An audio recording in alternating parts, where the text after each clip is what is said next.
বেসরকারি হজ এজেন্সিগুলোকে সৌদি সরকারের বেঁধে দেওয়ার সময় 14 ফেব্রুয়ারির মধ্যে হজের প্রয়োজনীয় সকল সেবা চুক্তি সম্পাদনের নির্দেশ দেওয়া হয়েছে।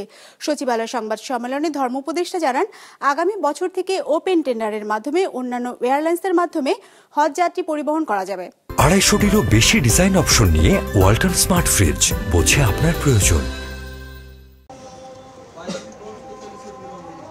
পবিত্র হজ পালনে এবছর সরকারি ব্যবস্থাপনায় 5200 জন যাত্রীর জন্য সর্বোত্তম সেবা চুক্তি সম্পাদন করেছে সরকার।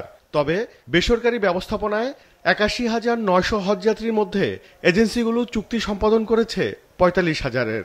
বাকিদের জন্য 14 ফেব্রুয়ারির মধ্যে হোটেল বা বাড়ি ভাড়া, পরিবহন, ক্যাটারিং সহ প্রয়োজনীয় সকল সেবা চুক্তি সম্পাদনের নির্দেশনা দেওয়া হয়েছে। এরপর আর কোনোভাবেই সময় বাড়াবে না সৌদি সরকার।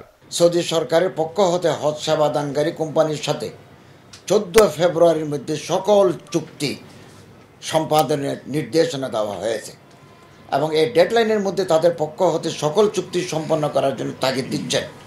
সৌদি হজ ও ওমরা মন্ত্রণালয় হতে গতকালও আমাদেরকে একটা গুরুত্বপূর্ণ বার্তা পাঠানো হয়েছে, যেখানে বলা হয়েছে চুক্তি সম্পাদনের গতি খুব স্লথ এবং অনেক ক্ষেত্রে তেমন কোনো অগ্রগতি লক্ষ্য করা যাচ্ছে না।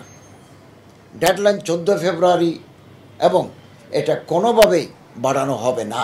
সোমবার সচিবালয়ের সংবাদ সম্মেলনে ধর্ম উপদেষ্টা আরও জানান, সৌদি সরকারের অনুমতি পেলে আগামী বছর থেকে ওপেন টেন্ডারের মাধ্যমে অন্যান্য এয়ারলাইন্সের মাধ্যমে হজ যাত্রী পরিবহন করা হবে।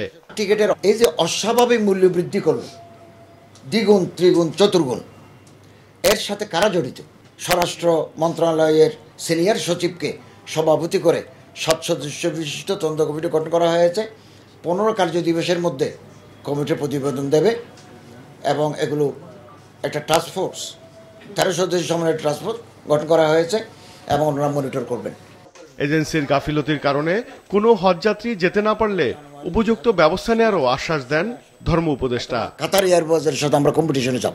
ওবায়দুল কবির, বিজনেস রিপোর্ট, মাছরাঙা টেলিভিশন।